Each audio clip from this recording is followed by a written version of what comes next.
Hello, everyone, and welcome back to another episode of the Cedric Black podcast. I'm your host, Cedric Black, and want to thank you for showing up once again, checking out my weekly episode, my weekly podcast show. I do this on Fridays. Well, I upload a new show every Friday, but I record it every week. But I do upload the new episode by Friday, so if you are wondering or if you're new as to the schedule of these episodes, just check back and you'll see that there's a new episode every Friday. And it's also available on my website at cedricblack.com if you wanted to know more about me or learn more about what I do and what I'm about. All the information is there on my website, as well as you can check out the link below in the notes in the description of this podcast, and you'll be able to see all the links to where you can learn more about me if you so desire. So I'm continuing my series that I've started about noise pollution in the workplace and how it impacts you as an employee, or how it impacts the business overall. This episode, I am talking about something that is probably more interesting for a business owner or the company itself. And I am talking about the economic impacts. Now, it may not always be at the top of the mind for business owners, but I've been reading that the economic impacts are really important. I think that is something that if you are a business owner, or you are, I guess if you have a certain position in the company that pays more attention to the bottom line, then I believe that this episode should be informative to you, or informative enough for you to take note of what you may be missing out on. So, but why is it important for you or for us to understand these impacts? Because it's noise. Yeah, we know that noise pollution is a nuisance, but it's not just that. In businesses, it's costly, and it can impact the financial health of the business itself. Let's look at some numbers. Well, not just actual numbers, but I'm just look at the financial part of this. Like an example, healthcare. So if you work in healthcare, those expenses that are tied to healthcare as a result of noise, well, as a result of excessive noise exposure, can lead to health problems for employees, like hearing loss and stress-related disorders, and in some people, cardiovascular issues.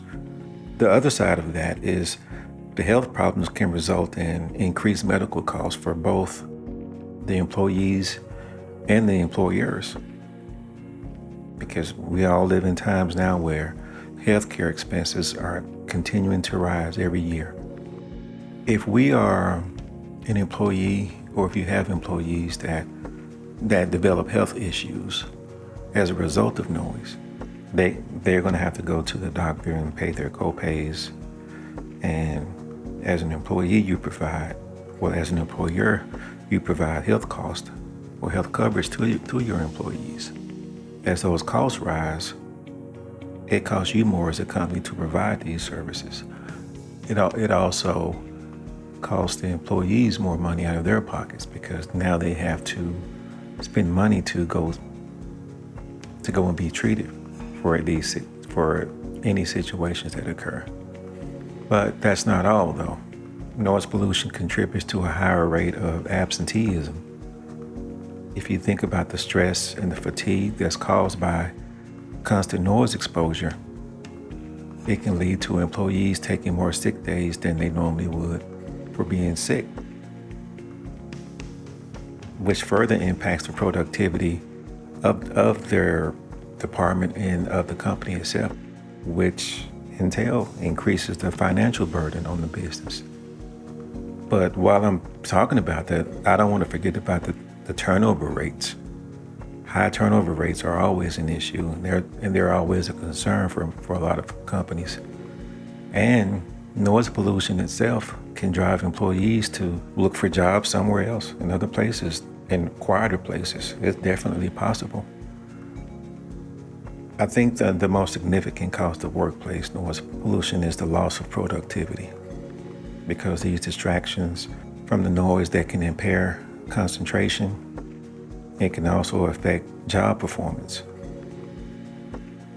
I use myself as an example all the time, because if it's too noisy for me, I can't concentrate and I can't be the best person. I can't provide the best job performance if I'm distracted too much.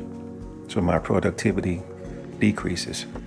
So I was reading an article, and it was actually a case study about noise in the workplace. And this was it was talking about the manufacturing industry, because in large manufacturing plants, that noise, the excessive noise from machinery and all the equipment that they use is definitely a high risk to employees. It's a risk to their hearing health, but it also contributes or contributed to decreased productivity. Why? Well, I think it's simple, because the workers struggle to communicate effectively, and that leads to certain errors, and it leads to delays in whatever they're working on. They can't work as efficiently. In the end, just the output overall is just reduced. And what happens when all of that, if you combine all of those things together, the result of that is that the company itself experiences some type of financial loss due to that lower productivity and that lower output, because the downtime is increased. So the bottom line with that is that the high noise levels in these environments create a lot of stress. It creates a stressful work environment, which leads to high rates of absenteeism. When people call in because they're stressed out and not realizing that the stress is coming from the noise. Now, if it's a busy restaurant, the noise can affect employees' performance, but also customer satisfaction.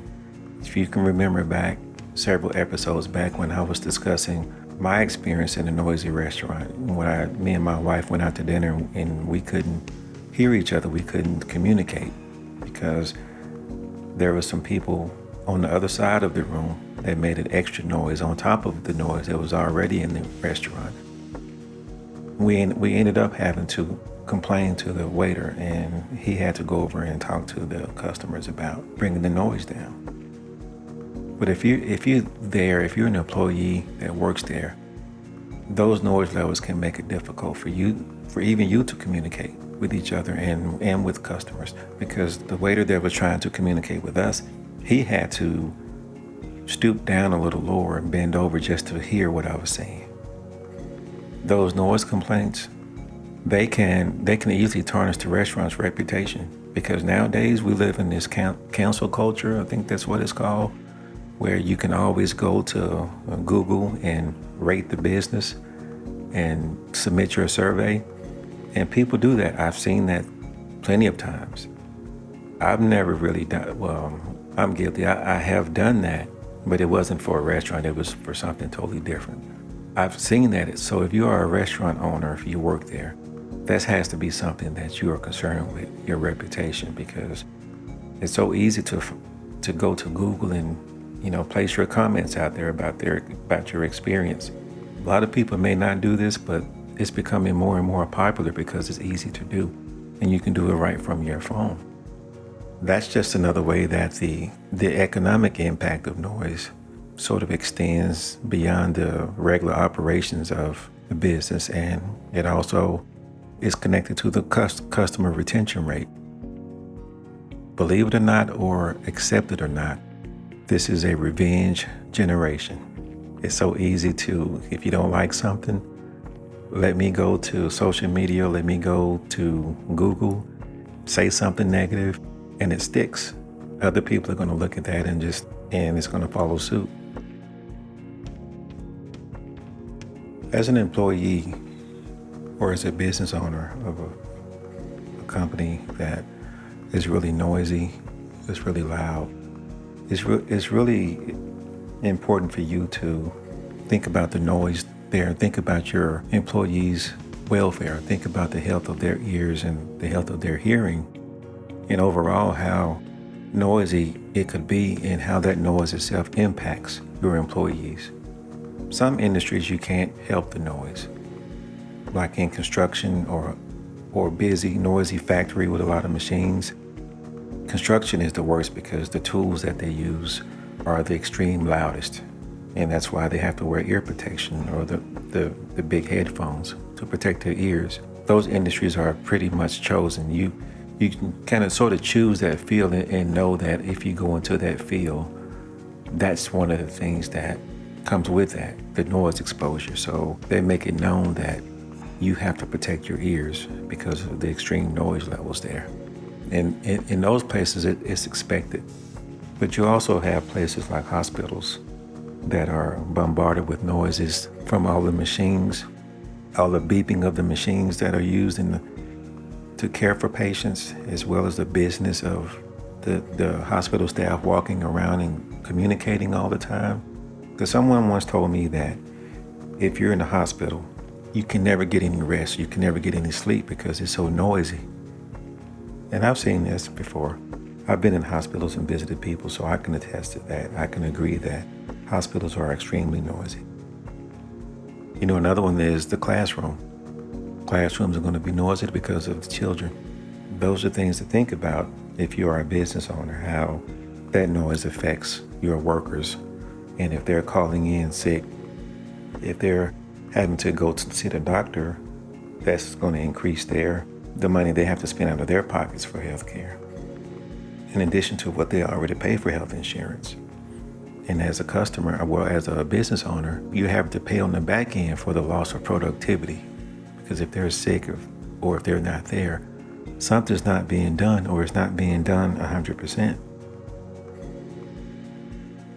So that's all for today's episode. Thank you for joining in as we discuss the economics of workplace noise pollution.